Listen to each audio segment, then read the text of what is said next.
আল্লাহ রাব্বুল আলামিন বলেন আমি এই কুরআনকে পাহাড়ের কাছে রাখতে চাইলাম মেরে পাহাড় আমার কুরআনের আমানত তুমি গ্রহণ করবা পাহাড় কয় আল্লাহ আমি আপনার কুরআনের আমানত গ্রহণ করতে পারবো না আল্লাহ বলেন কেন রে পাহাড় করে তো বড় বিশাল মজবুত করে বানাইলাম তুমি কেন আমি আল্লাহর কুরআনের আমানত গ্রহণ করতে পারবা না পাহাড় আল্লাহকে ডাক দিয়ে কয় আল্লাহ দেখতে পারতেছো আমি মজবুত কিন্তু আপনার কালামের চেয়ে আপনার কালামের মর্যাদার চেয়ে আমি কখনো মজবুত নয় সুবহানাল্লাহ এই কালামে জিন্দা কুরআনে হাকিম হিকমতে উলায়া জালাস্ত কাদিম পাহাড় আল্লাহকে ডাক দিয়ে কয় আল্লাহ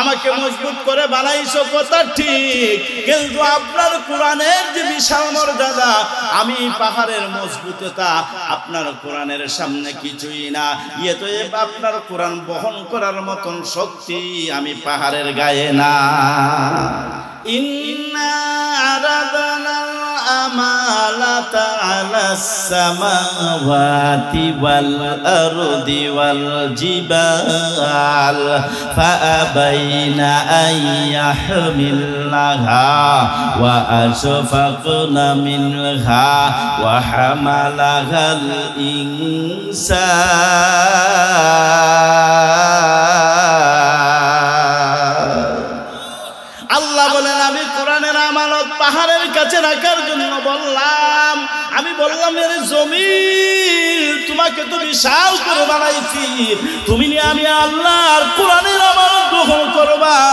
এর জমিন তুমি তো কত বড় তোমার মাঝে 7টা মহাদেশ 5টা মহাসাগর রে 206টা বড় বড় রাষ্ট্র তুমি নি আমি আল্লাহর কোরআনকে গ্রহণ করবা জমিনে কয় আল্লাহ আমিও আপনার কোরআন গ্রহণ করতে পারবো না আল্লাহ আসমানকে বললেন আসমান রে তুমি নি আমি আল্লাহর কোরআনের আমানত গ্রহণ করবা তোমারে তো বড় বিশাল করে বানাইছি বিশাল করে বানাইছি বৈজ্ঞানিকগণ হাবল স্পেস টেলিস্কোপের মাধ্যমে বিশ্ববাসীকে ধারণা দিয়েছেন এই পৃথিবী থেকে একটা অবজারভেবল ইউনিভার্স পর্যন্ত এত বিশাল শূন্যতা এত বিশাল জায়গা প্রতি সেকেন্ডে 1,86,000 মাইল বেগে যদি কেউ যায় তাহলে অবজারভেবল ইউনিভার্সের মাথা পর্যন্ত পৌঁছতে তার 4,650 কোটি বছর লেগে যাবে সুবহানাল্লাহ আমার বন্ধুগণ বিজ্ঞানকে জিজ্ঞাসা করা হলো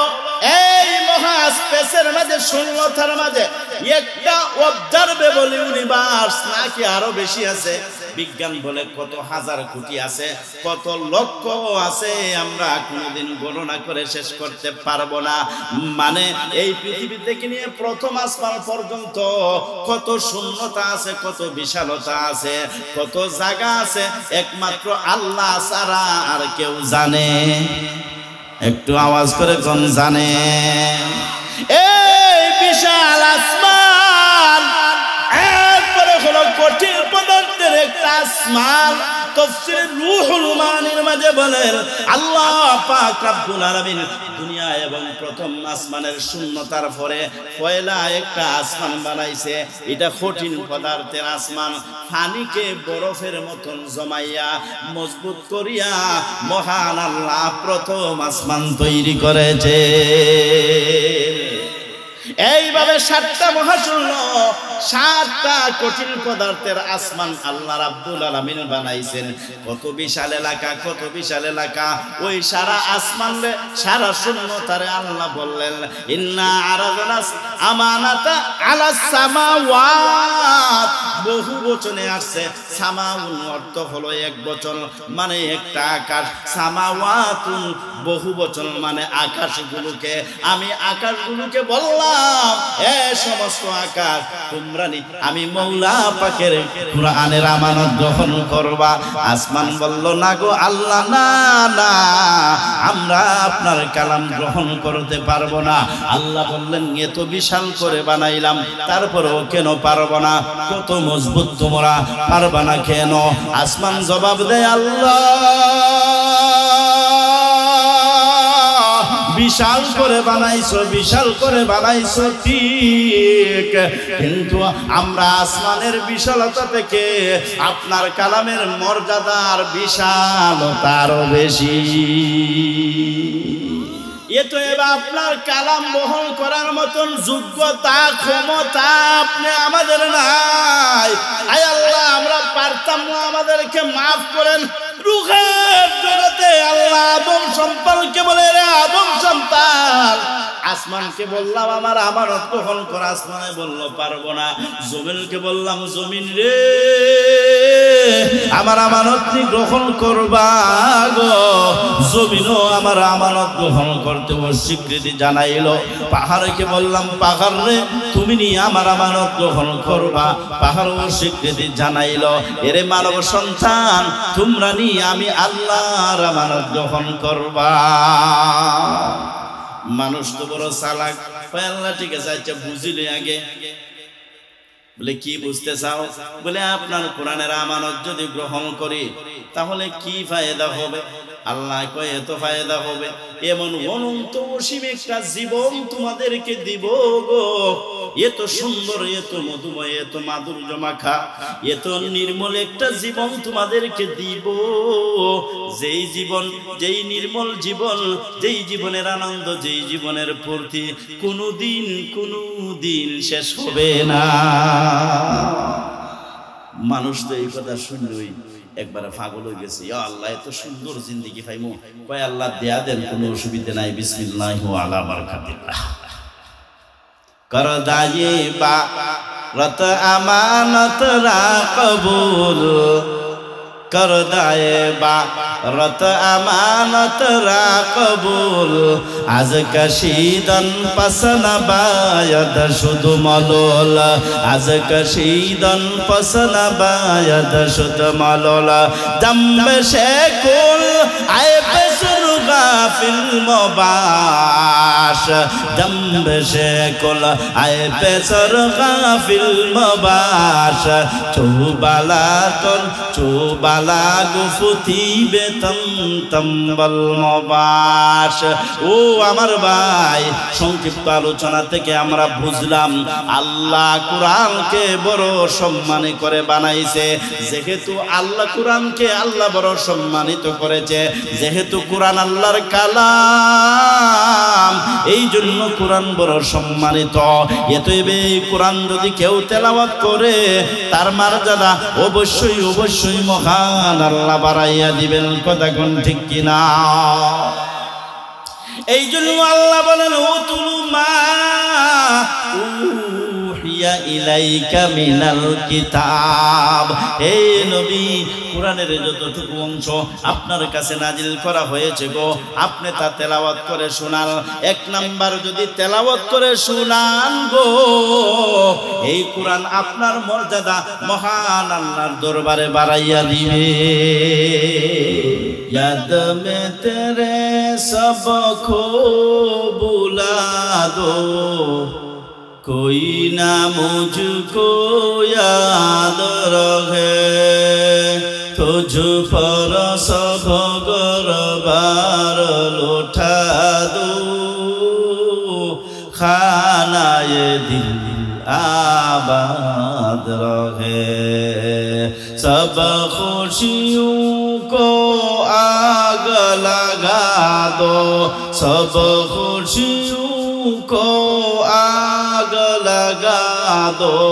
गम से तेरे दिल शाद रहे, सबको नजर से अपने गिरा दो।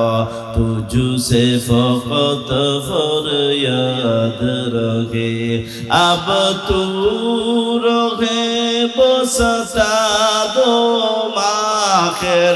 तू रहे बसता दो माखिर, विरिद ज़बान मेरे ला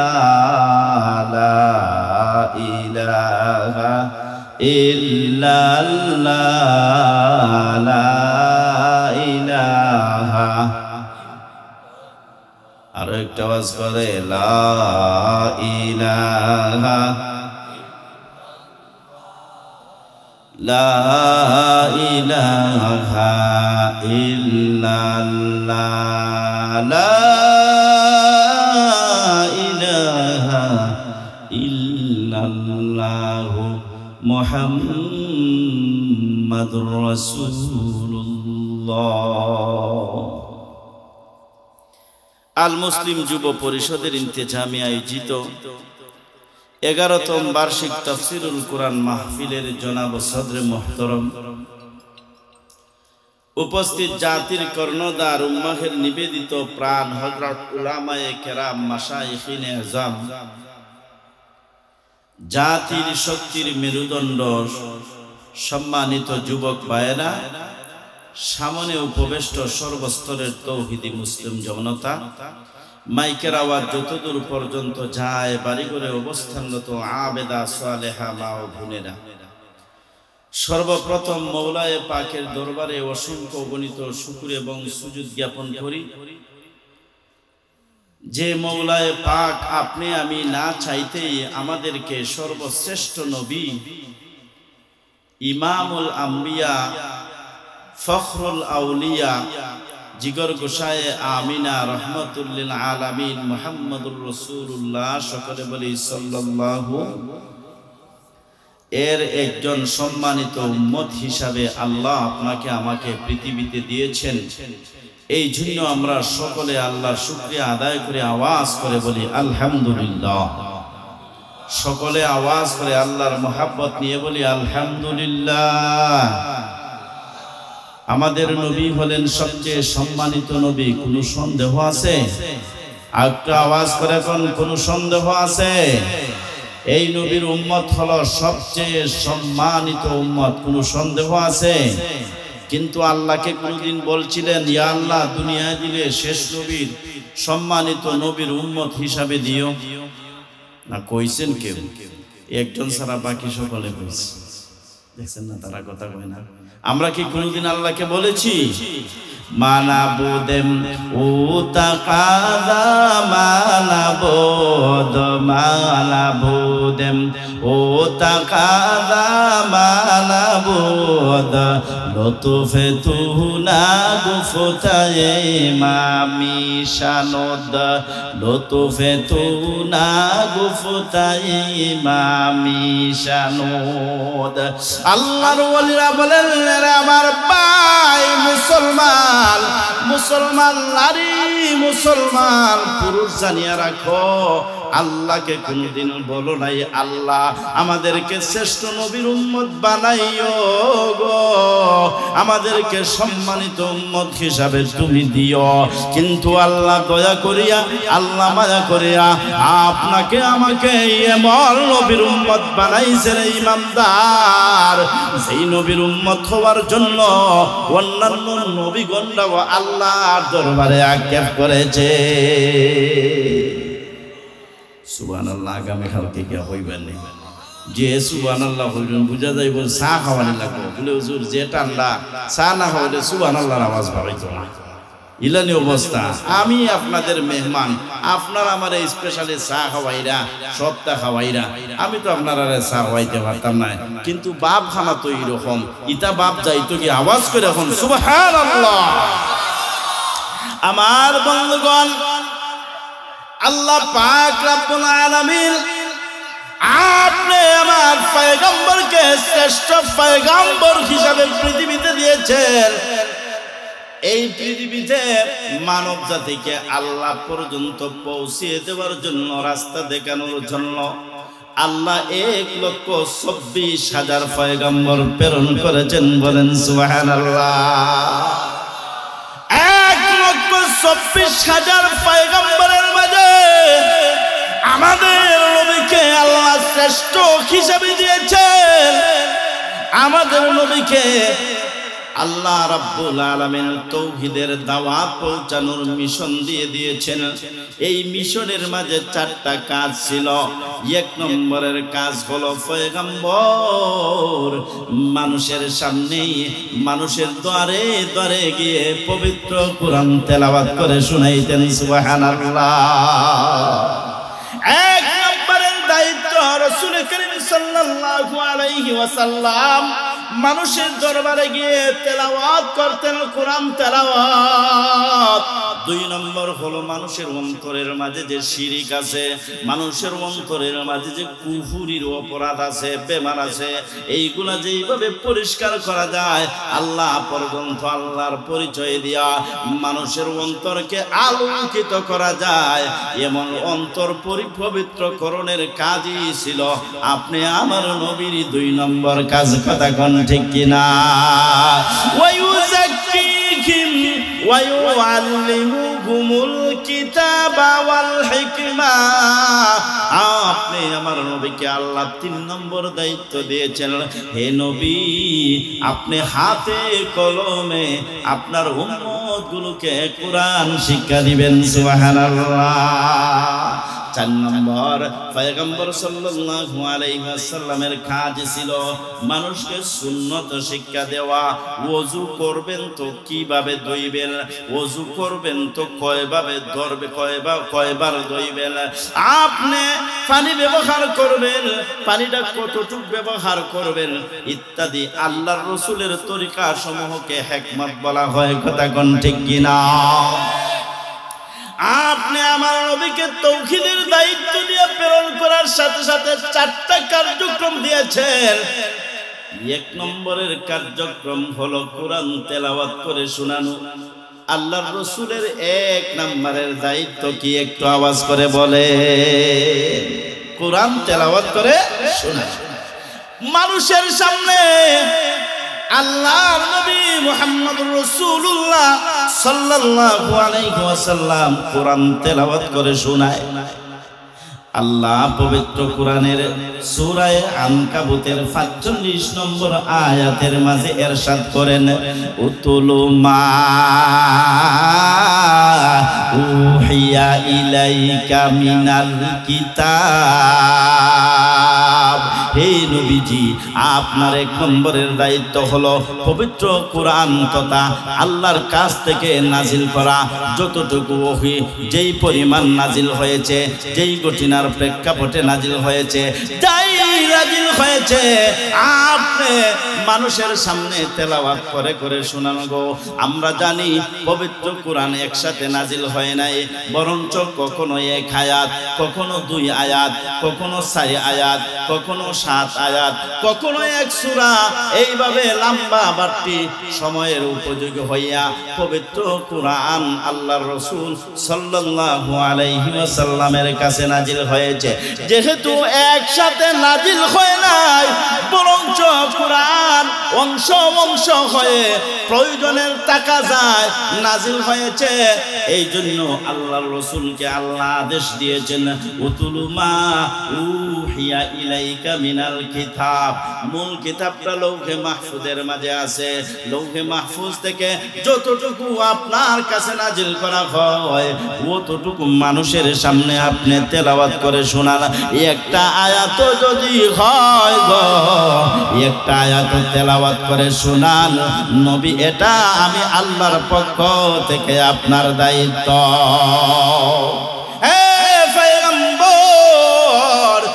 আপনার দায়িত্ব হলো পবিত্র কোরআন তেলাওয়াত করে শোনানো। আপনি যদি পবিত্র কোরআন তেলাওয়াত করেন, এই তেলাওয়াত আপনি নবী হওয়ার সাথে সাথে অন্যান্য মানুষেরাও শুনবে, অন্যান্য মানুষেরা এই কোরআনের তেলাওয়াত শ্রবণ করবে। নবী আমার আপনি কোরআন তেলাওয়াত করুন। এই কোরআন যদি তেলাওয়াত করেন গো, 1 নম্বরে আপনার একটা ফায়দা হবে। এই ফায়দাটা কি? এই পবিত্র কোরআনের তেলাওয়াতের মাধ্যমে আল্লাহর দরবারে আপনার মর্যাদা অনেক অনেক বাড়িয়া যাইবে। কোরআন তেলাওয়াত করলে আপনার মর্যাদা আল্লাহর দরবারে বাড়বে, আপনি আল্লাহর নৈকট্যশীল বান্দা হবেন। কেন? এই কোরআন হলো আল্লাহর কালাম, এই কোরআন হলো আল্লাহর কালামে নাফসি, আল্লাহর সত্তা থেকে বের হওয়া এই বাণী। এই জন্য কোরআন কিন্তু আল্লাহর সৃষ্ট কোনো মখলুক নয়, কোরআন হলো আল্লাহর কালাম। আকীদার কিতাব সমূহের মাঝে লেখা আছে ওয়া আন্নাল কুরআনা কালামুল্লাহ, এই কোরআন হলো আল্লাহর কালাম। আল্লাহর কালাম হওয়ার কারণে এই কোরআনের মর্যাদা কম না বেশি? আরো একটু আওয়াজ করে কোন কম না বেশি? এই কোরআন আল্লাহর কালাম হওয়ার কারণে এই কোরআনের মর্যাদা বেশি।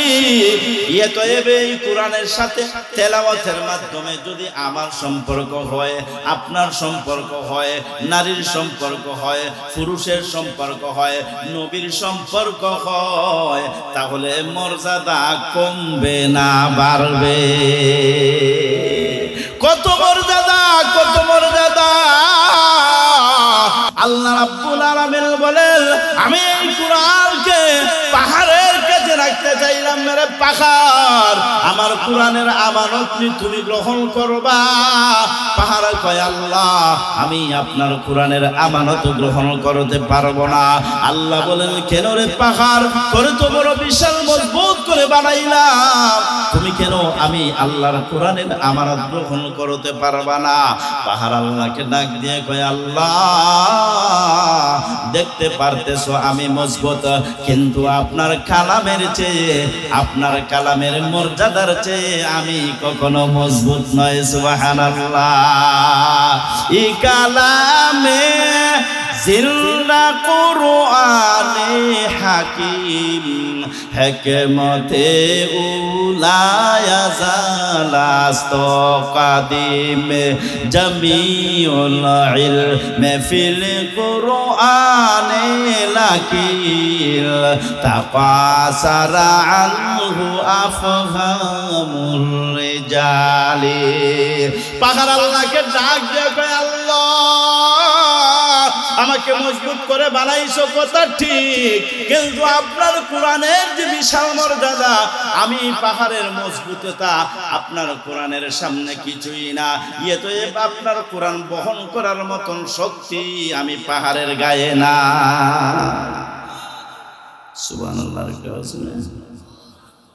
না আগামীকালকে হইবে না কষ্ট, একটু আওয়াজ করে বলুন সুবহানাল্লাহ। ইন্না আরাদনাল আমালাতা আলাস সামাওয়াতি ওয়াল আরদি ওয়াল জিবাল ফাআবাইনা আন ইয়াহমিলনাহা ওয়া আশফাকনা মিনহা ওয়া হামালাহাল ইনসান।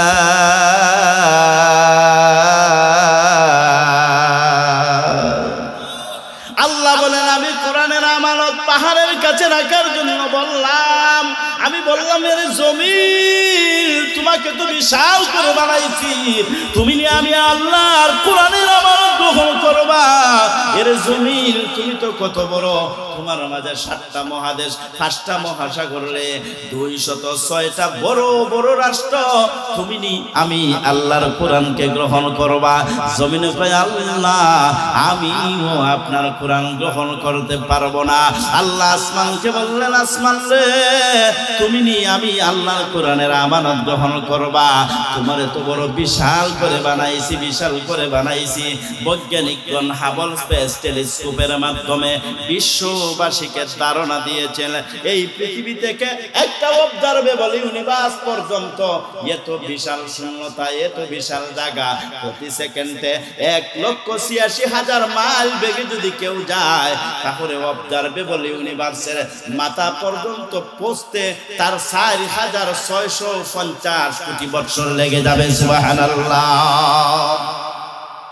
আমার বন্ধুগণ, বিজ্ঞানকে জিজ্ঞাসা করা হলো, এই মহা স্পেসের মাঝে, শূন্যতার মাঝে একটা অবজারভেবল ইউনিভার্স নাকি আরো বেশি আছে? বিজ্ঞান বলে কত হাজার কোটি আছে, কত লক্ষ আছে, আমরা কোনোদিন গণনা করে শেষ করতে পারবো না। মানে এই পৃথিবী থেকে নিয়ে প্রথম আসমান পর্যন্ত কত শূন্যতা আছে, কত বিশালতা আছে, কত জায়গা আছে, একমাত্র আল্লাহ ছাড়া আর কেউ জানে?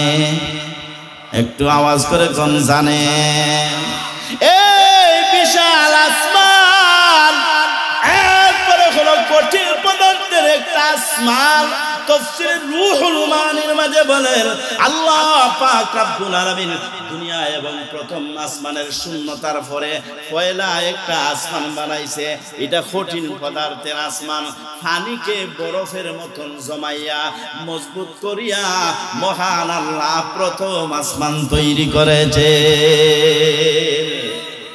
এইভাবে 7টা মহাশূন্য, 7টা কঠিন পদার্থের আসমান আল্লাহ রাব্বুল আলামিন বানাইছেন। কত বিশাল এলাকা, কত বিশাল এলাকা। ওই সারা আসমানে, সারা শূন্যতারে আল্লাহ বললেন ইন্না আরাদনাস আমানাতা আলাস সামাওয়াত। বহু বচনে আসছে।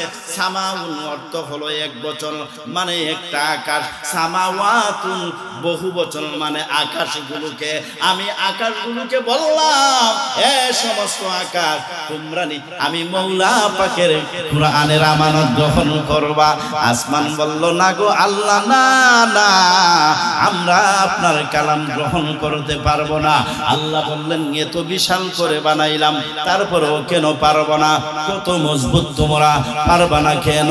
আসমান জবাব দেয় আল্লাহ বিশাল করে বানাইছো, বিশাল করে বানাইছো ঠিক, কিন্তু আমরা আসমানের বিশালতা থেকে আপনার কালামের মর্যাদার বিশালতা আরো বেশি।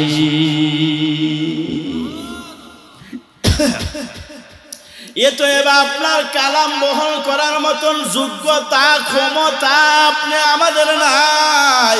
আয় আল্লাহ, আমরা পারতাম না, আমাদেরকে মাফ করেন।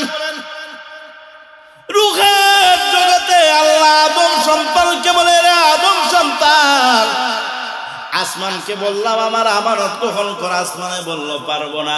জমিনকে বললাম জমিন রে আমার আমানত নি গ্রহণ করবা গো। জমিনও আমার আমানত গ্রহণ করতে অস্বীকৃতি জানাইলো। পাহাড়কে বললাম পাহাড় রে তুমি নি আমার আমানত গ্রহণ করবা, পাহাড়ও অস্বীকৃতি জানাইলো। এরে মানব সন্তান তোমরা নি আমি আল্লাহর আমানত গ্রহণ করবা। মানুষ তো বড় চালাক, আল্লাহ ঠিক আছে আচ্ছা বুঝিলে আগে। বলে কি বুঝতে চাও? বলে আপনার কোরআনের আমানত যদি গ্রহণ করি তাহলে কি ফায়দা হবে? আল্লাহ কয় এত ফায়দা হবে, এমন অনন্ত অসীম একটা জীবন তোমাদেরকে দিব গো। এত সুন্দর, এত মধুময়, এত মাধুর্য মাখা, এত নির্মল একটা জীবন তোমাদেরকে দিব। যেই জীবন, যেই নির্মল জীবন, যেই জীবনের আনন্দ, যেই জীবনের পূর্তি কোনোদিন শেষ হবে না। মানুষ তো এই কথা শুনলই একবারে পাগল হয়ে গেছে। ইয়া আল্লাহ এত সুন্দর জিন্দেগি পাইমু, কয় আল্লাহ দেয়া দেন, কোনো অসুবিধা নাই, বিসমিল্লাহি ওয়া আলা বারাকাতিল্লাহ। কর দায়ে বা রত আমানত রা কবুল, কর দায়ে বা রত আমানত রা কবুল। আজ কশিদন পসন বায়দ শুধু মলোল, আজ কশিদন পসন বায়দ শুধু মলোল। দম্ব শেকুল আয় বেসুর গাফিল মবাস, দম্ব শেকুল আয় বেসুর গাফিল মবাস। চুবালা গুফুতি বেতম তম্বল মবাস। ও আমার ভাই, সংক্ষিপ্ত আলোচনা থেকে আমরা বুঝলাম আল্লাহ কুরআনকে বড় সম্মান করে বানাইছে। যেহেতু আল্লাহ কুরআনকে আল্লাহ বড় সম্মানিত করেছে, যেহেতু কুরআন আল্লাহর কালাম, এই জন্য কুরআন বড় সম্মানিত। এতএবে কুরআন যদি কেউ তেলাওয়াত করে তার মর্যাদা অবশ্যই অবশ্যই মহান আল্লাহ বাড়াইয়া দিবেন। কথা কোন ঠিক কিনা? এই জন্য আল্লাহ বলেন উতুলু মা উহিয়া ইলাইকা মিনাল কিতাব। হে নবী, কোরআনের যতটুকু অংশ আপনার কাছে নাজিল করা হয়েছে গো, আপনি তা তেলাওয়াত করে শোনান। 1 নাম্বার যদি তেলাওয়াত করে শোনান গো, এই কোরআন আপনার মর্যাদা মহান আল্লাহর দরবারে বাড়াইয়া দিবে। 2 নম্বর, আপনি হলেন পয়গম্বর, আপনি হলেন মানব জাতির রাহবর। শুধু রাহবর না, আপনি হলেন সমস্ত রাহবরগণেরও ইমাম। কথা কোন ঠিক কিনা? সমস্ত আম্বিয়া গণের ইমাম, আপনার মর্যাদা সবচেয়ে বেশি। আপনি তো প্রতিদিন সকালে, প্রতিদিন বিকালে, দিনে রাত্রে সব সময় আল্লাহর পথে মানুষকে আহ্বান করতে হবে, এটা হলো আপনার দায়িত্ব। এ পয়গম্বর, আপনি যদি কোরআন তেলাওয়াত করেন আর কোরআন তেলাওয়াতের মাধ্যমে যদি মানুষকে দ্বীনের পথে আহ্বান করেন, আমি আল্লাহ এই কোরআনের মাঝে এত মাধুর্য রেখে দিয়েছি, আমি আল্লাহ এই কোরআনের মাঝে এত আসর রেখে দিয়েছি, আমি আল্লাহ এই কোরআনের মাঝে এত সম্মুখর শক্তি রেখে দিয়েছি, আমি আল্লাহ এই কোরআনের মাঝে ভাষার এত সুন্দর অলংকার লিখে দিয়েছি, আমি আল্লাহ এই কোরআনের মাঝে অলংকারের এত সৌন্দর্য গেঁথে দিয়েছি। সে যদি মুসলিম হয় আর আপনি পয়গম্বরের জবান দিয়ে যদি কোরআন তেলাওয়াত শুনে, সে যদি মুসলমান হয় আপনি পয়গম্বরের জবান দিয়ে যদি কোরআন তেলাওয়াত শুনে, তাহলে ওই ব্যক্তি কখনো ফায়দা থেকে বঞ্চিত হবে না, ফায়দা থেকে বঞ্চিত হবে না। ও মুসলিম যদি হয় গো, আর এই কোরআন যদি তার করণে কোহরে যায়, আমি আল্লাহ এই কোরআনকে এত মাধুর্যময় করে বানাইছি, শত বৎসরের টাকা কুফুরির জঙ্কার গুলো কোরআনের তেলাওয়াতের মাধ্যমে গলিয়া গলিয়া মোমের মতন দূর হয়ে যায়। এত এবার আপনি কোরআন তেলাওয়াত করুন, নিজের উপকার হবে, আল্লাহর দরবারে মর্যাদা বাড়বে, আর অন্যান্য ইমামবার ও মুসলিম যারা শুনবে তাদের উপকার হবে। ও মুসলিম যদি হয়, কোরআন তেলাওয়াত যদি শুনে, ওই কোরআন তেলাওয়াত তার অন্তরের মাঝে ঈমানের গাছ রোপণ করিয়া দে। হযরতে উমর ইবনুল খাত্তাব রাদিয়াল্লাহু তাআলা আনহু এখন পর্যন্ত ইসলাম গ্রহণ করেন নাই, সবে মাত্র ইসলামের 2-3 বছর হয়েছে। আল্লাহর নবী মুহাম্মদুর রাসূলুল্লাহ সাল্লাল্লাহু আলাইহি ওয়াসাল্লাম মানব সম্প্রদায়কে কোরআন তেলাওয়াত করে করে শোনাল, কিন্তু মানুষগুলো যখন কোরআন তেলাওয়াত শুনিয়া মুসলমান হতে লাগলো, মানুষের অন্তর যখন বিগলিত হতে লাগলো, মানুষ যখন আদর্শের সুমহান বাণী যখন কর্ণকুহরে পৌঁছলো, একদল কায়েমি স্বার্থবাদী আছে, জালেম অত্যাচারী আছে, এরা কোরআন শুনলে, কোরআনের কথা শুনলে, আদর্শের কথা শুনলে এরার শরীর সহ কলিজা জ্বলতে থাকে। কথা কোন ঠিক কিনা? করুণা বিনোদ বরুজে সে পেরা চশমা, চশমায়ে আফতাবে রাচে গুনা। দেখবেন আমাদের ঘরের ফাঁকে ফাঁকে এক জাতের ফুকা, এক জাতের একটা ফাঁকি আছে, যেটারে আঞ্চলিক ভাষায় কয় সামসিকা। সামসিকার সূর্যকে দেখতে পারে না, ভিতরে বসিয়া, ছিদ্রের ভিতরে বসিয়া সূর্যকে গালি দেয়, কারণ সূর্যের আলো তার সহ্য হয় না, এ অন্ধকারের মাঝে থাকতে বালা পায়, কারণ তার কাজগুলো হইল 2 নম্বর। কথা কোন ঠিকই না? এই সমাজের মাঝে একদল মানুষ আছে, এরার খাস 2 নম্বর। আল্লাহর রাসূলের যুগেও একদল মানুষ ছিল, এরার কার্য ছিল 2 নম্বর। যেমন আবু জেহেলের খাম 1 নম্বর ছিল না 2 নম্বর ছিল? আবু লাহাবের খাম 1 নম্বরে খাম না 2 নম্বরে খাম? উতবার খাম 2 নম্বরে খাম ছিল, রবিয়ার খাম 2 নম্বরে খাম ছিল, সাহেবার খাম 2 নম্বরের খাম ছিল। এরা এতিমদের মাল মেরে কাটতো, বিধবাদের লেফটিন খাইতো, টিন খাইতো। কথা কোন ঠিক কিনা? এই সমাজে এইরকম মানুষ নাই? আছে কি আছে না? গরিব বেটি, বিধবা বেটি, কেউ নাই, বাপ ভাই কেউ নাই, স্বামী বাচ্চা কেউ নাই, মেম্বার সাহেব ব্যবস্থা করিয়া অথবা কেউ ব্যবস্থা করিয়া একটা দিছে, এ মাছ মতো এক টুকরা খাইলাই।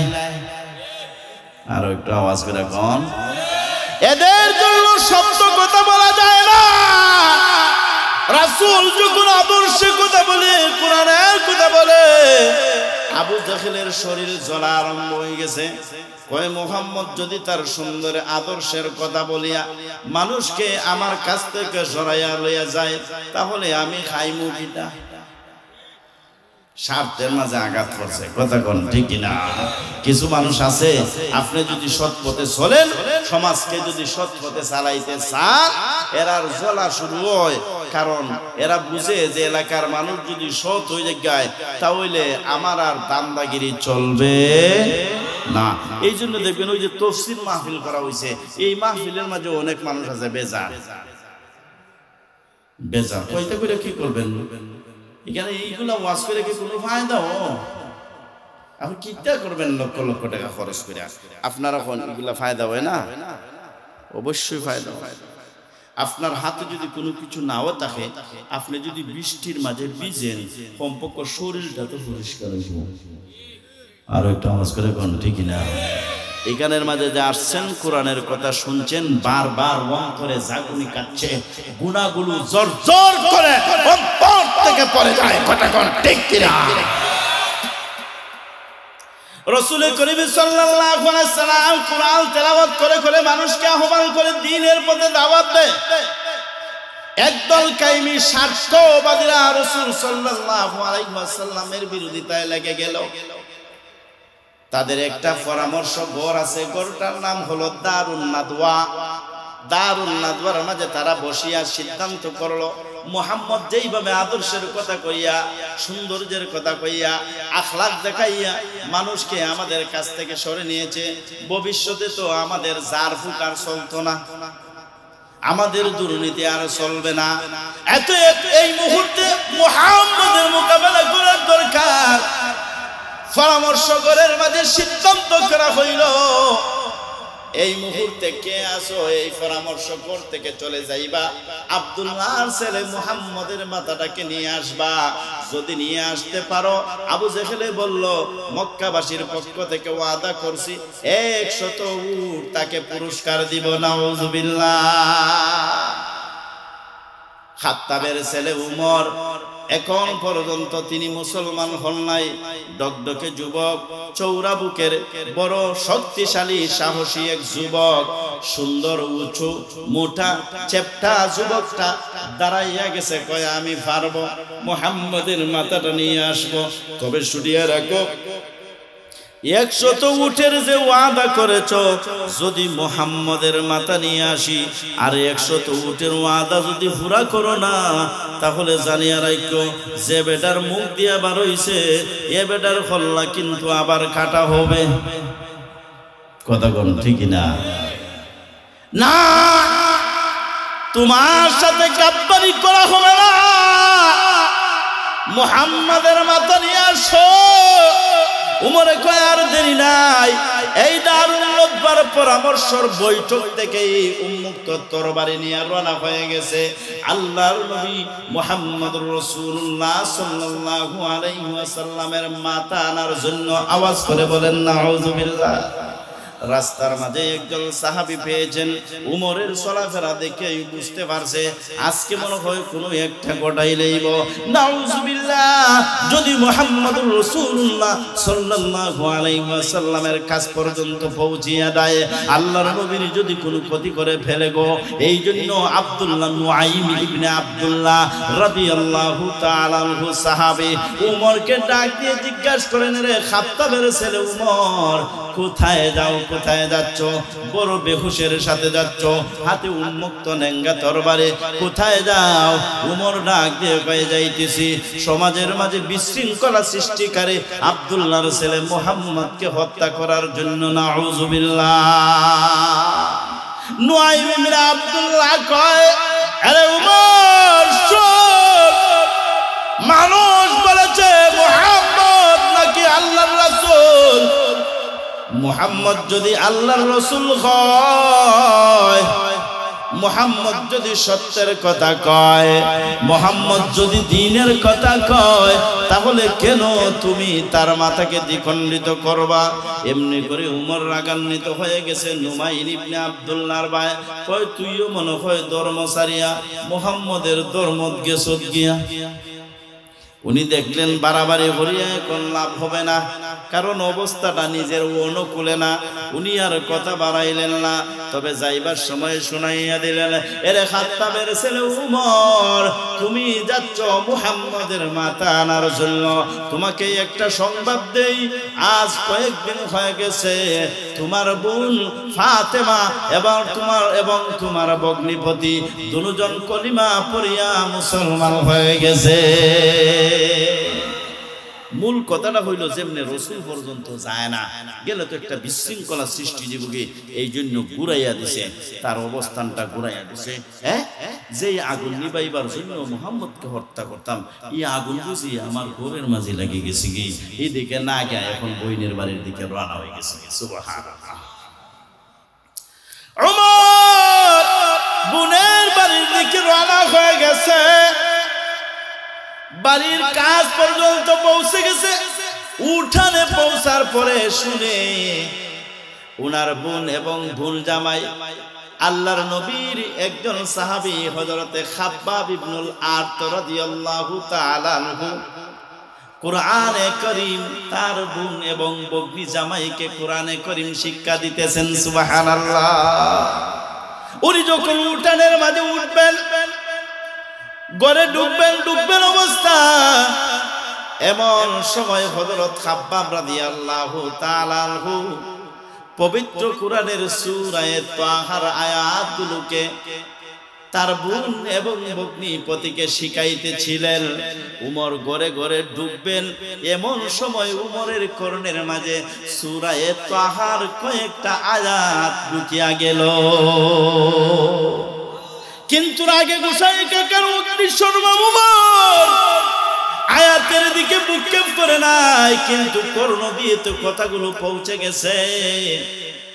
যেই মাত্র উমর ঘরের দরজার মাঝে গেছে, বোন টের পেয়ে গেছে, ভগ্নী জামাই টের পেয়ে গেছে।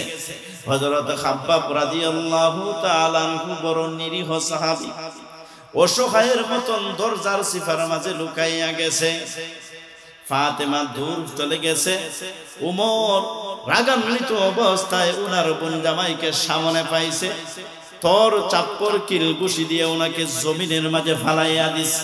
ওনার বোন ফাতেমা আসছে তাকে পিরানোর জন্য, স্বামীকে পিরানোর জন্য। এমন সময় উমর বোন ফাতেমাকে এমন একটা তাপ্পর মেরেছে, কর্ণের উপর তাপ্পর খাওয়ার কারণে ওনার কর্ণ দিয়ে গোল গোল করে রক্ত পড়া শুরু হয়ে গেছে। যেই মাত্র কর্ণ দিয়ে রক্ত পড়া শুরু হয়ে গেছে এবং স্বামীর এই কঠিন অবস্থা দেখলেন, বোন ফাতেমা রক্তটাকে হাতের মাঝে নিয়া এবার একজন অগ্নি নারী হইয়া উমরকে জানাইয়া দিলেন, রে উমর শুনো গো, তুমি আমার ভাই হইতে পারো, ভাই হইতে পারো। এতক্ষণ পর্যন্ত ধৈর্য ধরলাম রে উমর, তুমি তোমার বোন জামাইকে অনেক আঘাত করলা, আমাকেও আঘাত করলা, কিন্তু তোমার বেশ তো বড় ভালো না, আমাকে রক্তাক্ত করেছো, তোমার বোন জামাইকেও রক্তাক্ত করেছ। উমর শোন, তোমার গতি ভালো না, এই মুহূর্তে তোমাকে দাঁড়ায় দিতে চাই। আমরা মুহাম্মদের কাছে গিয়া কলিমা পড়িয়া মুসলমান হয়ে গেছি। তুমি যদি আমাকে রক্তাক্ত বার করিয়া রক্ত বের করে করে আমাকে শেষ করে দাও, আমার নিতর দেহটা যদি জমিনের মাঝে পড়ে যায় রে উমর, তুমি জানিয়া রাখো আমি ফাতেমা দুনিয়া থেকে চলে যাইতে পারি, কিন্তু যেই কলিমা আমি ফাতেমার ভিতরে ঢুকে গেছে, এই কলিমা একটা মুহূর্তের জন্য আমি ত্যাগ করতে পারি না। डरते नहीं मुसलमान किसी से, जब दौलत ईमान मिल गई नबी से, सारे दुनिया को मुखालिफ कुछ नहीं नुकसान खाए, सारे दुनिया हो मुखालिफ कुछ नहीं लुको सान खाए गम नहीं कुछ डर नहीं जब रहमते रहमान खाए गम नहीं कुछ डर नहीं जब रहमते रहमान खाए মুসলমানের অন্তরের মাঝে আল্লাহ এত মজবুত ঈমান দিয়েছে যতই জাতা দেও না কেন মজবুত হবে মুসলমান সবকিছু দিতে পারে কিন্তু মুসলমান ঈমান দিতে পারে না কথা কোন ঠিক না বোন যে সময় কঠিন সিদ্ধান্ত জানাইছে মরে যাইতে পারে কিন্তু ঈমান ছাড়ব না কলিমা গ্রহণ করছি তো করছি কি হইছে কি করবা এবার উমর পরিবর্তন হয়ে গেছে এটা কেমন কলিমা রে এটা কোন কথা গো যেই কথা অন্তরে ঢোকার পরে জীবন দিয়ে দেয় যৌবন দিয়ে দেয় আত্মীয় স্বজন ছেড়ে দেয় বাড়িঘর ছেড়ে দেয় মক্কা ছাড়িয়া মদিনায় চলে যায় কিন্তু তারপরেও কলিমা ছাড়তে রাজি হয় না সুবহানাল্লাহর একটা আওয়াজ করে কোন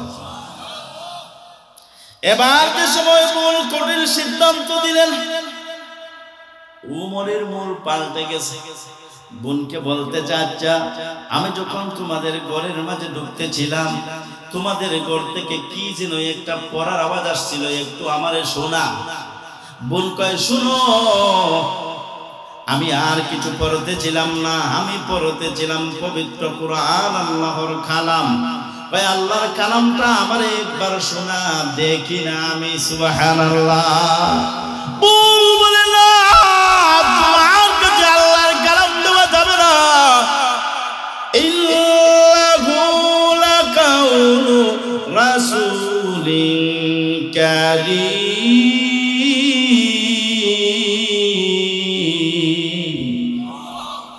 এটা হলো আল্লাহর কথা ইল্লাহু লাকুরআনুন কারীম ফি কিতাবিম মাকুনুন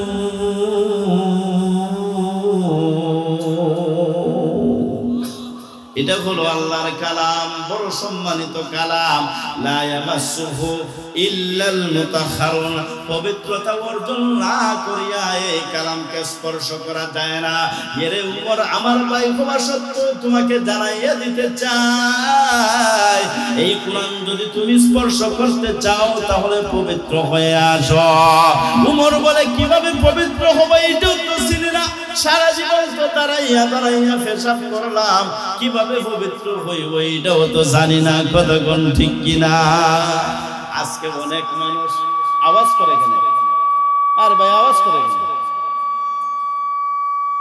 আজকে অনেক মানুষেরা হুজুরদেরকে আপনার ভদ্রতা শিখাইতে চায় আরে হুজুররা আর মুসল্লিয়ানরা মুমিনরা তো ওই মানুষ যারা করোনার আগেও কমপক্ষে হাত পাওটাকে 5 বার ধুইত কথা কোন ঠিক কিনা আর তোরা হইল ওই মানুষ যারা হাত পাও ধুইবে দূরের কথা পেশাব করা পেশাবে পরানো ফ্যান ফুই তোরা বাজারের মাঝে ঘোরাঘুরি করস কথা কোন ঠিক কিনা দাঁড়ায় দাঁড়ায় পেশাব করে আর পেশাবের ফুটা এটা ফ্যানের মাঝে ভরে কি ভরে না এটা লইয়া বাজারে ঘুরায় আর হুজুর ওই মানুষ মুসল্লিয়ান মুমিনরা হইল ওই মানুষ এদের আদর্শ হলো এত পবিত্র কয় পেশাব করিয়া পেশাবের একটু অংশ তার শরীরের মাঝে লাগা থাকবে এটাও মুমিনের আদর্শ হয় না কথা কোন ঠিক কিনা এইটারে আপনার টিস্যু দিয়ে পরিষ্কার করিয়া যদি পানি থাকে পানি ব্যবহার করিয়া এরপরে জায়গা থেকে ভদ্রতায় কই শিখা ভদ্রতা আমরার কাছ থেকে শিখা যান কথা কোন ঠিক কিনা আমরা কাপড় ময়লা হইতে পারে কিন্তু কাপড় পেশাব নাই আর তোমাদের কাপড় দামি হইতে পারে কিন্তু এই ফ্যান্টের পরতে পরতে পেশাবের ফুটা লাগায় আর একটু আওয়াজ করে উমর বলেন কিভাবে পবিত্র হইব জানি না গোসল করে আসো পবিত্র হইবা উমর ওই যে উঠান থেকে ঘর পর্যন্ত কোরআন শুনছিল। এতটুকু শোনার কারণে কোরআন উমরের অন্তরের মাঝে, কোরআন উমরের অন্তরের মাঝে ঢুকিয়া গেছে। এবার উমর গোসল করিয়া আসিয়াছে, বোনকে বলে দে, আমার আর সহ্য হয় না গো, এই কোরআনটা আমি একবার পড়ি। সারাটা জীবনের এতটুক পর্যন্ত তো আমি অপেক্ষা করলাম, কোরআন শুনলাম না, মুহাম্মদকে গালি দিলাম, হুজুর বলিয়া মোল্লা বলিয়া কতই বললাম না কেন, আজকে দে তো দেখি হুজুর আমাকে কি শিক্ষা দিয়েছে। বোন ফাতেমার কাছ থেকে পবিত্র কোরআনের সেই কাগজে লেখা, চামড়া লেখা অংশটা নিলেন। ওই চামড়ার মাঝে লেখা অংশটা ছিল সূরা তাহা। হযরত ওমর রাদিয়াল্লাহু তাআলা গৃহ শিক্ষকের মাধ্যমে তিনি আরবি লেখাপড়া জানতেন, লিখতেও জানতেন, পড়তেও জানতেন। উমরের হাতের মাঝে যখন পবিত্র কোরআন দেওয়া হইল, পবিত্র কোরআনের সূরা তাহা উমর তেলাওয়াত করে, তাহা মা আনজালনা আলাইকাল কুরআনা লিতাশকা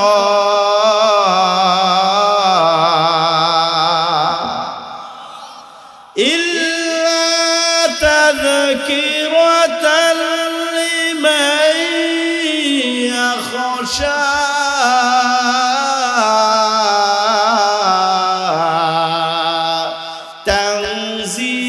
তানজিলাম মিম্মান খালাকাল আরদা ওয়াস সামাওয়াতিল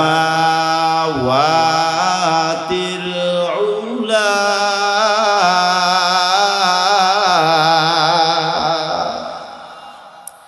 এইভাবে পড়তে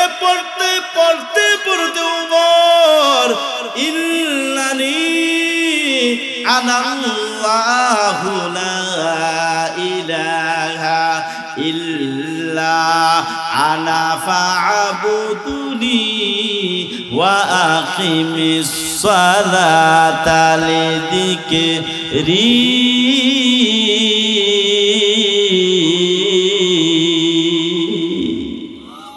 এই আয়াত পর্যন্ত আসছে, শেষ আয়াতের অর্থটা হলো ইল্লানি আনাল্লাহ। পৃথিবীর মানুষ প্রতিমার পিছনে দৌড়, প্রতিমা নিজেই দৌড়তে পারে না, হাঁটতে পারে না, চলতে পারে না। গাছের উপাসনা করো, গাছ তো নিজে চলাফেরা করতে পারে না। এরে আমার বান্দারা জানিয়া রাখ, আমি আল্লাহ তোমাদেরকে বানাইছি। ইন্নানি আনাল্লাহ, আমি হলাম আল্লাহ। লা ইলাহা ইল্লা আনা ফা'বুদুনি, সমস্ত কিছুর উপাসনা ছাড়িয়া আমি আল্লাহ পাকের ইবাদত করো। আমরা ইবাদত করব কার? আরো একটু আওয়াজ করে কোন ইবাদত করব কার? ইবাদত করব আল্লাহর। কারণ সৃষ্টি যার, বিধান চলবে তার। আরো একটু আওয়াজ করে কোন সৃষ্টি যার, বিধান চলবে। আমরা আল্লাহর ইবাদত করব। এবার উমর ডাক দিয়ে কয়, বল সূরা তাহা আমার অন্তরের দৃষ্টিটা খুলে দিয়েছে, আমার আর ধৈর্য ধরতে ভালো লাগে না। ভুল গো, জলদি করে মুহাম্মদের দরবারে আমাকে নিয়ে যা, নয়তো আমি কলিজা পেটে জমিনে পড়ে যাব। বল উমরকে রাসূল করিম সাল্লাল্লাহু আলাইহি ওয়াসাল্লামের কাছে নিয়ে যায়। আল্লাহর নবী মুহাম্মদুর রাসূলুল্লাহ সাল্লাল্লাহু আলাইহি ওয়াসাল্লাম মুষ্টিমেয় কয়েকজন সাহাবী লইয়া তখন মক্কার উদূরে সফা পাহাড়ের পাদদেশে জয়েদ ইবনে আরকম রাদিয়াল্লাহু তাআলা আনহুর গোরের মাঝে 19 জন মুসলমানকে শিক্ষা দীক্ষা দিতেন। উমর ছুটে চলছে সেই দিকে। এর আগে বৃহস্পতিবার দিবাগত রাত্রে আল্লাহর রাসূল দোয়া করেছেন, ওগো রব্বুল আলামিন, এই মক্কার এলাকার মাঝে দুইটা যুবক আছে জ্ঞানী এবং শক্তিশালী, একটা হলো খাত্তাবের ছেলে উমর, আরেকটা হলো হেশামের ছেলে আবু জেহেল। এই দুইটা লোক থেকে যে কোনো একটা লোককে মুসলমান বানাইয়া ইসলামকে আপনি শক্তিশালী করো। কিন্তু আল্লাহর রাসূলের এই দোয়াটা আবু জেহেলের ব্যাপারে কবুল হয় নাই, কবুল হয়েছে উমর রাদিয়াল্লাহু তাআলা আনহুর ব্যাপারে। আওয়াজ করে বলেন সুবহানাল্লাহ। কেন উমর রাদিয়াল্লাহু তাআলা আনহুর ব্যাপারে এই দোয়াটা কবুল হইল? কিতাবের মাঝে লেখেন, আবু জেহেল অন্যায়কারী, উমরও তখন অন্যায়কারী।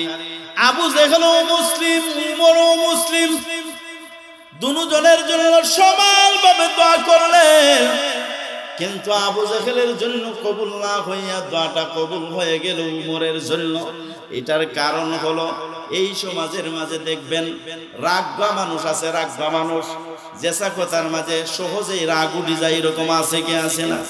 কিন্তু এই রাগওয়ালা মানুষের মাঝে দুই ধরনের মানুষ আছে। এই এক রাগওয়ালা মানুষ হইল সত্যের প্রতি বিদ্বেষ রাখিয়া, দুশ্মনী রাখিয়া, হিংসা রাখিয়া রাগ করে।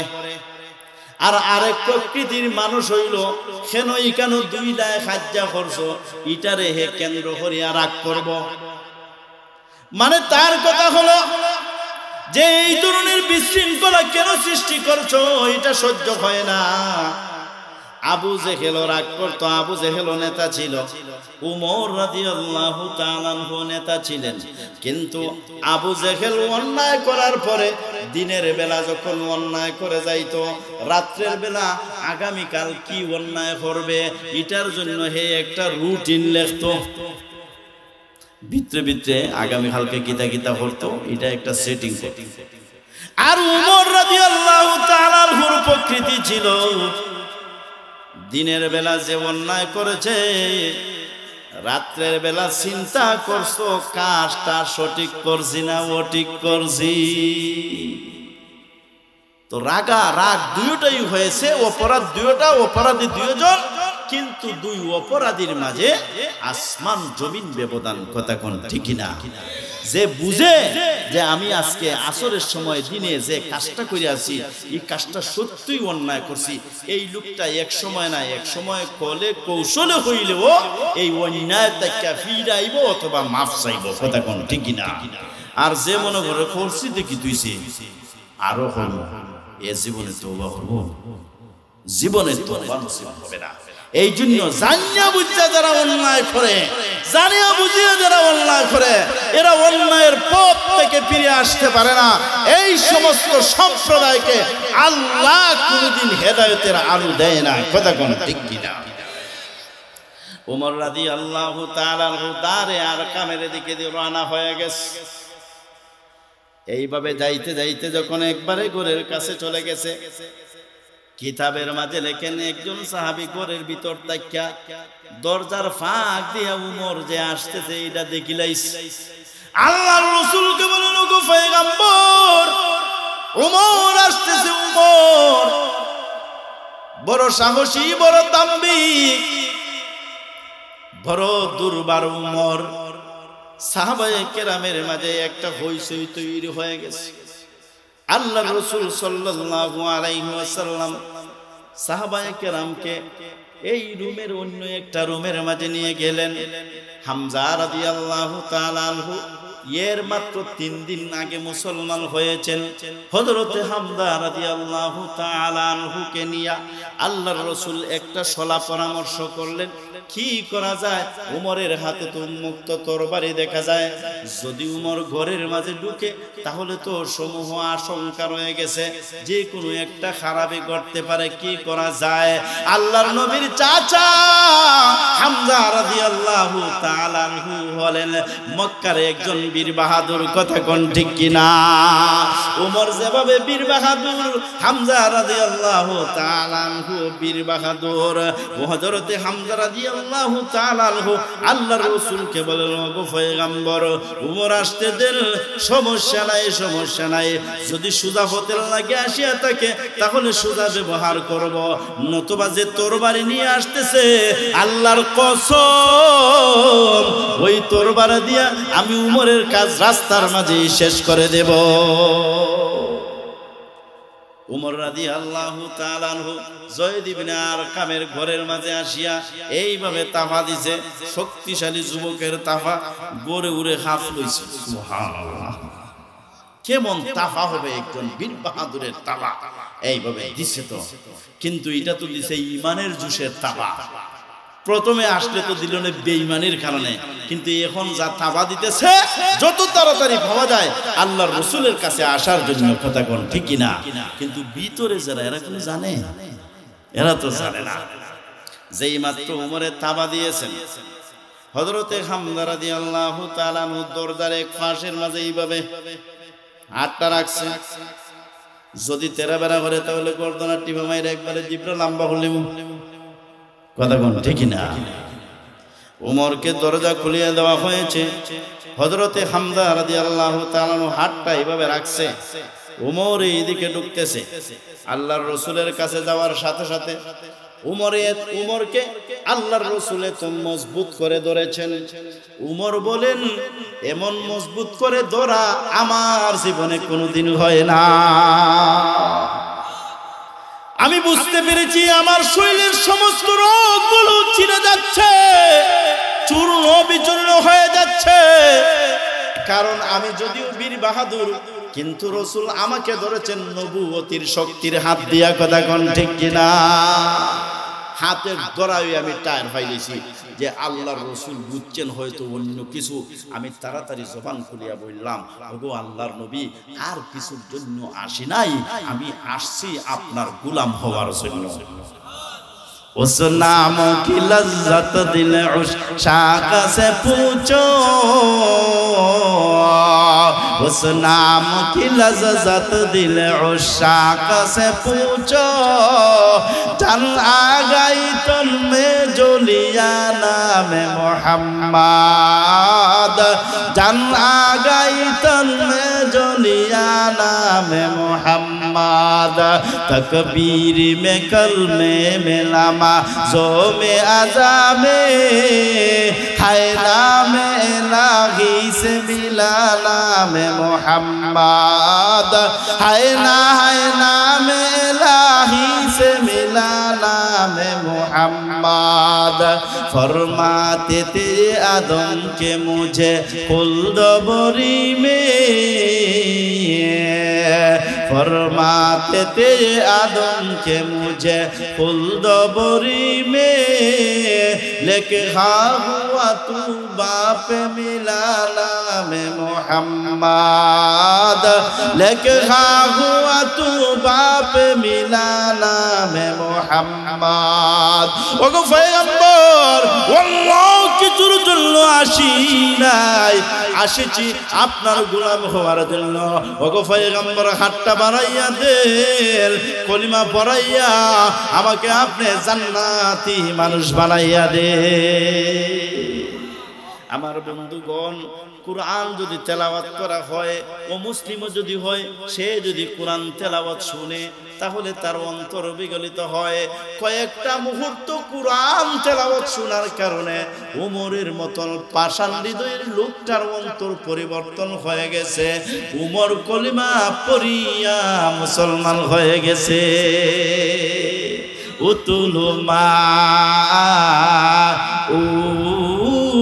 উহিয়া ইলাইকা মিনাল কিতাব। এই জন্য পয়গম্বর আপনার কাছে কোরআনের যতটুকু অংশ নাজিল করা হয়েছে রানিং অবস্থায় এই পর্যন্ত যা কিছু নাজিল করা হয়েছে আপনি তেলাওয়াত করুন। এক নম্বরে আপনার মর্যাদা আল্লাহর দরবারে বেড়ে যাবে। দুই নম্বরে এই কোরআন তেলাওয়াত যারা শুনবে সে যদি মুসলিম হয় এই মুসলিমের অন্তরে ঈমানের গাছ রোপণ হয়ে যাবে। সেই যদি মুসলমান হয় ইল্লামাল মুমিনুনা আল্লাযীনা ইযা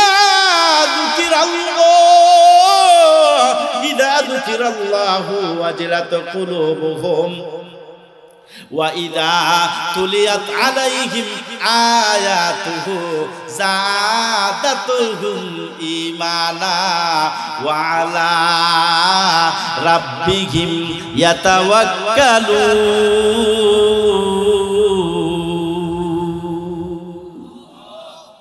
মুমিনের সামনে যদি কোরআন তেলাওয়াত করা হয় তে নিবু ঈমানটা প্রজ্বলিত হয়ে ওঠে। ফুজাইল ইবনে আয়াজ, ফুজাইল ডাকাইতের কথা আপনারা শুনছেন না? ফুজাইল ইবনে আয়াজ আরব দেশের বড় এক ডাকাত, বড় বিখ্যাত। এত বড় সাহসী, এত দুঃসাহসী, বড় বড় কাফেলার উপরে গিয়ে একলা হয়ে আক্রমণ করে দিত। এটা আরো বেশি ভয়ঙ্কর। এটার সাই ফাঁসটা লাগে না, একা একা গিয়া আরবের বড় বড় কাফেলার উপরে একা আরব আক্রমণ করে দিত। এত দুঃসাহসী ফুজাইল ইবনে আয়াজ একদিন মরুভূমির মাঝে ডাকাতি গেছে। ডাকাতি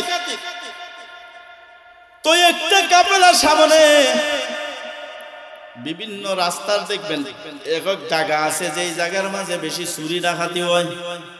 এই জায়গার সকল মানুষে চিনে, কথা কোন ঠিক না? তো নির্দিষ্ট জায়গা যেখানের মাঝে ফুজাইল ইবনে আয়াজে বসিয়া বসিয়া কাফেলারে ডাকাতি করে। এই জায়গাতে আসার পরে একটা কাফেলা আসার পরে একজন লোক বলতেছে, বাইরে আমার বড় নিরিবিলি যাও, বড় স্পিডে চলে যাও, কথা কইও না। এই জায়গার মাঝে ফুজাইল ডাকাত থাকে, এ কিন্তু বড় সাহসী, এ কিন্তু ফাইলে আপনারে ছাড়বে না। এই কথাগুলো যখন হয় ফুজাইল কিন্তু ফাঁসের মাঝে বসা ছিল, কিন্তু ফুজাইল আজকে এই কথাগুলো শুনে পরিবর্তন হয়ে গেছে। মনের মাঝে দুঃখ বারাক্রান্ত, মানুষ আমাকে এত নিচু, এত ঘৃণমান্য ভাবে, এত ছোট করিয়া, এত বেইজ্জতির নজরে আমাকে দেখে, যা আজকে আর এই কাফেলার মাঝে চুরি করতাম না, ডাকাতি করতাম না, ফিরিয়া যাইব কি। এমন সময় কাফেলার মাঝে তো সব ধরনের মানুষ হয়ে থাকে। কেউ আছে দিনও নমাজ পড়ে, রাত্রে নমাজ পড়ে, তাহাজ্জুদ নমাজ পড়ে, কেউ আছে তবলিগও গেলেও নমাজ নিয়ে ছাড়তে পারে, একটু দেখে, কথা কোন ঠিক না? গেছে আল্লাহর রাস্তায়, এরপরও দুই ওয়াক্ত নামাজ না পড়ার লাগে একটু চেষ্টা করে। আর কেউ আছে বাড়ির মাঝে থাকা অবস্থায় তাহাজ্জুদ পড়ে, কথা কোন ঠিক না? ওই ফুজাইল ইবনে আয়াজ কাফেরকে অতিক্রম করে যখন চলে যাবে, বারাক্রান্ত হৃদয়ে ওই কাফেলার মাঝে একজন সাধারণ মানুষ পবিত্র কোরআনের ২৭ নম্বর পারার সূরা হাদীদের একটি আয়াত পড়তেছিল। আলাম ইয়ানি লিল্লাযীনা আমানু আন তাখাশা কুলুবুহুম লিযিকরিল্লাহ।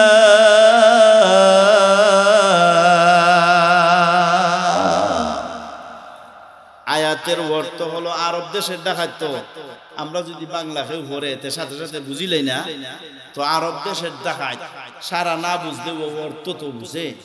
তো এই আয়াতের অর্থ হলো আলাম ইয়ানি লিল্লাযীনা আমানু আন তাখশা কুলুবুহুম লিযিকরিল্লাহ। মুমিনদের জন্য এখনো কি তার সময় আইছে নানি যে আল্লাহর জিকির শুনিয়া, কোরআন শুনিয়া, আল্লাহর কথা স্মরণ করিয়া অন্তর বিগলিত হইত আর সকল পাপ কাজ ছাইরা দিত। এই সময় কিতা ইমানদারের জন্য এখনো আসে নাই? কেমন সময় এই ডোজটা অন্তরের মাঝে পড়ছে, কথা কোন ঠিক না? যে সময়ে ফুজাইল ইবনে আয়াজের অন্তরটা বিগলিত, নিজেকে যখন ছুটু করিয়া ফুজাইল ইবনে আয়াজ চলতেছিল, এমন সময় যখন কুরআন শরীফের ডোজটা পড়ছে, সাথে সাথে ঈমান বৃদ্ধির গাছ এখান থেকে জন্ম হয়ে গেছে, কথা কোন ঠিক কিনা? এমনই ফুজাইল ইবনে আয়াজে আয়াতের উত্তরে কয়, হো সময় তো আইছে, ওই এই জন্য তওবা করতেছি, যাও নিরাপদে চলে যাও, আর হাঁটু কাঁপতে হবে না, কলেজা আর কাঁপতে হবে না, নিরাপদে চলে যাও। কাফেলার মানুষরে জানিয়ে রাখো, আজ থেকে তোমাদের ফুজাইল ইবনে আয়াজ কুরআনের আয়াত গ্রহণ করিয়া নিল, তার সময় এসেছে বলিয়া ফুজাইল ইবনে আয়াজ কাফেলার সকলকে সাক্ষী রাখিয়া তওবা করে যায়, জিন্দেগিতে আর কোনদিন ডাকাতি করব না। কিতাবের মাঝে লেখেন, এমন তওবা করলো, এমন তওবা করলো, এমন তওবা করলো, এই ফুজাইল ইবনে আয়াজকে আল্লাহ একজন ওলি হিসাবে বানাইয়া নিছে। তাহলে কোরআন তেলাওয়াতের ফায়দা আছে কি আছে না? শুধু মানুষ না, কোরআন শরীফের সূরা আহকাফের মাঝে ওয়াকিয়া আছে, জিন্নাতরা পর্যন্ত কোরআন শ্রবণ করিয়া হতবিহ্বল হয়ে গেছে, আশ্চর্য হয়ে গেছে, ঈমানদার হয়ে গেছে। সূরা আহকাফের মধ্যে আল্লাহ রাব্বুল আলামিন বলেন, ওয়া ইযি সারাফনা ইলাইকা নাফারাম মিনাল জিন্নি ইয়াসতামিউনাল কুরআন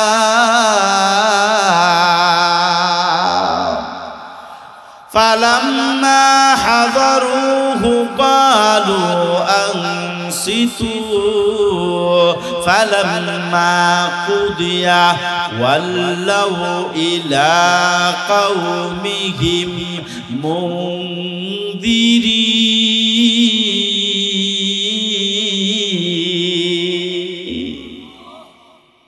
নসিবান একটা জায়গার নাম, এই জায়গা থেকে 7 জন জিন এরা আপনার রওনা হইছে। আল্লাহর রাসূল সাল্লাল্লাহু আলাইহি ওয়াসাল্লাম উকাজ নামক একটা বাজার ছিল আরব এলাকায়, উকাজের বাজারে যাইবেন কুরআন শুনাইয়া মানুষদেরকে দাওয়াত দেওয়ার জন্য। যাওয়ার পথে রাত্র হয়ে গেছে, বতনে নাখলা নামক একটা জায়গার মাঝে আল্লাহর রাসূল রাত্র যাপন করলেন।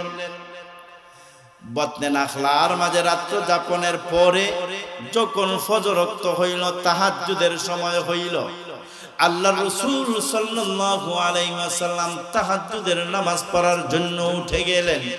তাহাজ্জুদের নামাজে আল্লাহর রাসূল সাল্লাল্লাহু আলাইহি ওয়াসাল্লাম দাঁড়াইয়া পবিত্র কুরআন যখন তিনি পড়তেছিলেন, ওই নসিবান থেকে আসা 7 জন জিন তখন এই এলাকায় দিয়ে যাইতেছিল।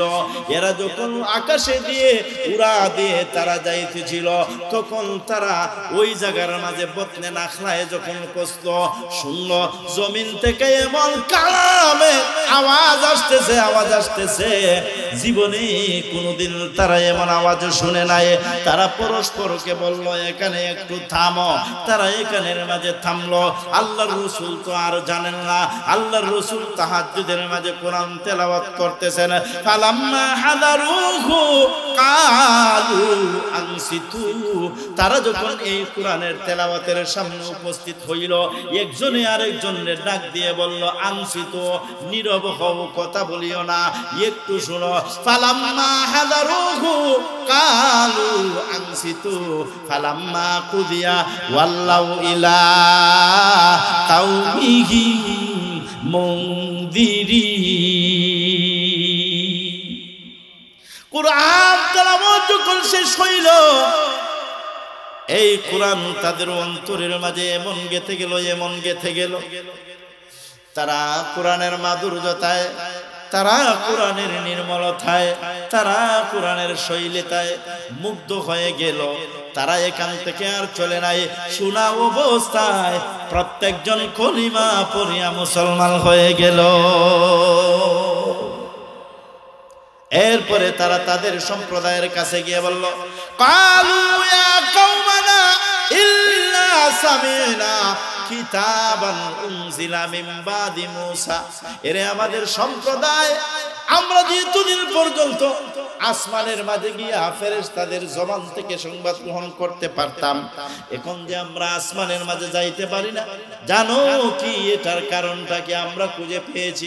আজকে বতনে নাখলার মাঝে আল্লাহর পয়গম্বর পবিত্র কোরআন পড়তেছিলেন, আমরা সেখানের মাঝে উপস্থিত হয়েছি, আমরা বুঝতে পারি এটা আল্লাহর কালাম। কারণ এত মাধুর্যপূর্ণ, এত মধুময়, এত সুন্দর, এত শৈলী, এত সৌন্দর্যের কোনো কালাম আমরা জীবনে শুনি নাই। এরে আমার সম্প্রদায়ের লোকেরা, আমরা কলিমা পড়েও মুসলমান হয়েছি, আমরা তোমাদেরকে আহ্বান করব, তোমরাও মুসলমান হও, জাহান্নামের আগুন থেকে নিজেকে বাঁচাও। লম্বা আলোচনা। কালু ইয়া কওমানা ইন্না সামিনা কিতাবান উনজিলা মিন বাদি মূসা মুসাদ্দিকাল লিমা বাইনা ইয়াদাইহি ইয়াহদি ইলাল হাক্কি ওয়া ইলা তারিকিম মুস্তাকিম। ইয়া কওমানা আজিবু দা'iয়াল্লাহি ওয়া আমিনু বিহি ইয়াগফির লাকুম মিন দুনুবিকুম ওয়া ইউজিরকুম মিন আযাবিন আলীম। এরপরে তারা ইমানদার হয়ে গেল, তাদের সম্প্রদায়কেও তারা ইমানের আহ্বান করলো। তারিখের কিতাবের মাঝে লেখেন, তারা এই 7 জনের দাওয়াতে আরো 70 জন কলিমা পড়িয়া মুসলমান হয়ে গেল। এই জন্য আল্লাহ বলেন, উতুলু মা উহিয়া ইলাইকা মিনাল কিতাব। নবীজি, আপনার কাছে যে কিতাব নাজিল করা হয়েছে, কুরআন নাজিল করা হয়েছে, এই কুরআন আপনি তেলাওয়াত করেন গো। এই কুরআন যদি আপনি তেলাওয়াত করেন, এই তেলাওয়াতের বিনিময়ে আমি আল্লাহ 1 নম্বরে আপনার মর্যাদা বাড়াইয়া দিব, 2 নম্বরে এই তেলাওয়াত যারা শুনবে, এই তেলাওয়াতের কারণে ইমানদার হইলে ইমানদারের ঈমান বাড়াইয়া দিব। যদি বেঈমান হয়, তার অন্তরে আমি আল্লাহ ঈমানের বীজ বপন করিয়া দিব। তাহলে কোরআন তেলাওয়াতের ফায়দা আছে কি আছে না? খালি ও মুসলিমদের শুনাই পারলে না, নিজেরও ফায়দা আছে। যারা কোরআন তেলাওয়াত করে না, আল্লাহ রাসূল সাল্লাল্লাহু আলাইহি ওয়াসাল্লাম বলেন, ইন্নাল্লাযী লাইসা ফি শাইউম মিনাল কুরআন ফি জাওফিহি লাইসা ফি জাওফিহি শাইউম মিনাল কুরআন।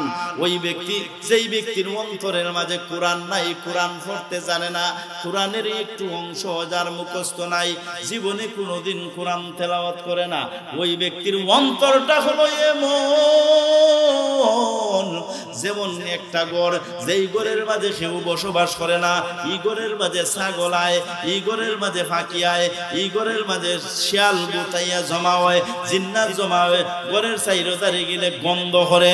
এমনই ভাবে যারা কোরআন তেলাওয়াত করে না, তাদের অন্তরটা আল্লাহর মারিফত থেকে খালি হয়ে যায়, ওনাবাদী হয়ে যায়। এই অন্তরটা এত দুর্গন্ধযুক্ত হয়, এত দুর্গন্ধযুক্ত হয়, কথা কইলে এমন কথা হয় যেই কথার কারণে তার ঈমান পর্যন্ত থাকে না। কথা কোন ঠিক না? আছে না সমাজের মাঝে এমন মানুষ, দেখবেন আপনার কুরআনও নাই, নামাজও নাই, কিচ্ছুর মাঝে নাই, এমন ফসা কথা মাতে, কথার গন্ধ এক সপ্তাহ যায়, ঈমান হারার মতন, বেদিনের চেয়েও ফাসিক ফুজ্জারের মতন কথা বলে। কথা কোন ঠিক কিনা? যাদের অন্তরের মাঝে ঈমান থাকে না, যাদের অন্তরের মাঝে কুরআন থাকে না, এই অন্তরের মাঝে শয়তানে ইয়া ভাষা করি নাই। আর যেই অন্তরের মাঝে ঈমান থাকে, যেই অন্তরের মাঝে কুরআন তেলাওয়াত থাকে, এই কুরআন তেলাওয়াত বান্দার অন্তরকে আলোকিত করে দেয়। কথা কোন ঠিক কিনা? कुरान मजिद दस्ते फराज वही इलाही कुरान मजिद दस्ते फराज वही इलाही हर हरफ अदा नूर पाशा नूर खुदाई हर हरफ अदा नूर पाशा नूर खुदाई हर कस के तिलावत गुलदश बादल सादिक हर कस के तिलावत गुलदश बादल सादिक महबूब शुवद नज़द खुदा रब खलाइक बुशुवद नज़द खुदा रब खलाइक हर लफ्ज़ को सीने में बसा लो तो बोले बात हर लफ्ज़ को सीने में बसा लो तो बोले बात ताकू में सजाने के ये कुरान नहीं है ताकू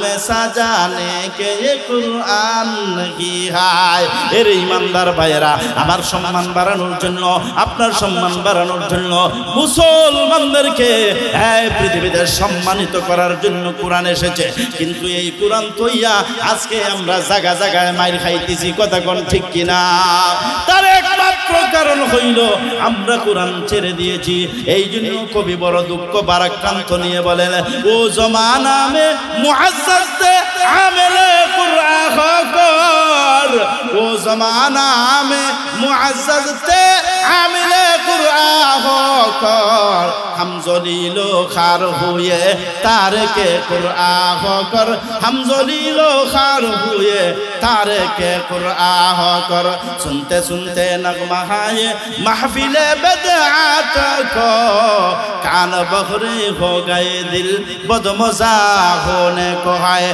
आओ सुनवाए तुम ही ओ नगमाए मशरूबी आओ सुनवाए तुम ही ओ नगमाए मशरूबी की पारा जिसकी लहन से तूरे खुदा होने को है पारा जिसकी लहन से तूरे खुदा होने को है फिकर तासीर उसकी तेरे दिल पर कुछ ना हो है फिकर तासीर उसकी तेरे दिल पर कुछ ना हो को हो जिससे खाशियम मुतसद्दियन होने को है को हो जिससे खाशियन मुतसद्दियन होने को है এই জন্য মুসলমান এই কোরআন এসেছে আমার হেদায়েতের জন্য এই কোরআন এসেছে আমার অন্তরকে রোগমুক্ত করার জন্য কুফরির রূপ থেকে মুক্তি করার জন্য শিরকির রূপ থেকে মুক্তি করার জন্য আল্লাহর মারিফতে প্রত্যেকটা